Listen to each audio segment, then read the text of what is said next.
जी अस्सलाम वालेकुम वरहमतुल्लाह। आप देख रहे हैं मेरा channel the beauty of Pakistan 99। जल्लो cricket stadium में मैं इस वक्त मौजूद हूँ। आज मनामा जिमखाना बामुकाबला मुगलपुरा वाइट्स के माबैन मैच खेला गया, जो मुगलपुरा वाइट्स ने 8 विकेटों से अपने नाम किया। मनामा ने पहले खेलते हुए मुकर्रर 35 ओवर्स में 182 का टारगेट दिया, जो कि बासानी मुगलपुरा वाइट्स ने ये मैच अपने नाम किया। तो मैच सरमनी है।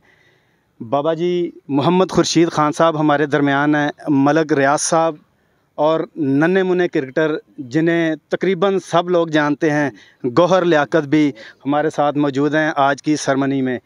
तो मोहम्मद खुर्शीद साहब ऐलान करेंगे मैन ऑफ द मैच का।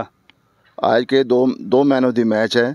जो मोहम्मद साहब हैं, उन्होंने 105 रन किए हैं और उसके बाद मोहम्मद दानियाल है, उसने 65 रन किए हैं। आज के 2 मैच हैं, मैन ऑफ द मैच हैं। तो सबसे पहले मैं साद खान को बुलाऊंगा कि उन्होंने 105 रन किए थे। दोनों को भी माशाल्लाह। साद खान जी तशरीफ़ लाएं, बाबा जी से अपना नाम वसूल करें।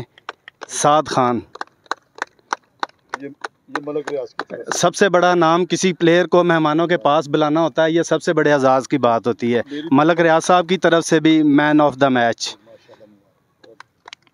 इसके बाद दानियाल 65 रन किए नॉट आउट। दानियाल ने 65 रन किए नॉट आउट। ऐसे ये है बाबा जी और मलक रियाज साहब, मोहम्मद खुर्शीद, मलक रियाज साहब और गौहर लियाकत मेहमान जो हैं इनाम दे रहे हैं दानियाल को। इसके बाद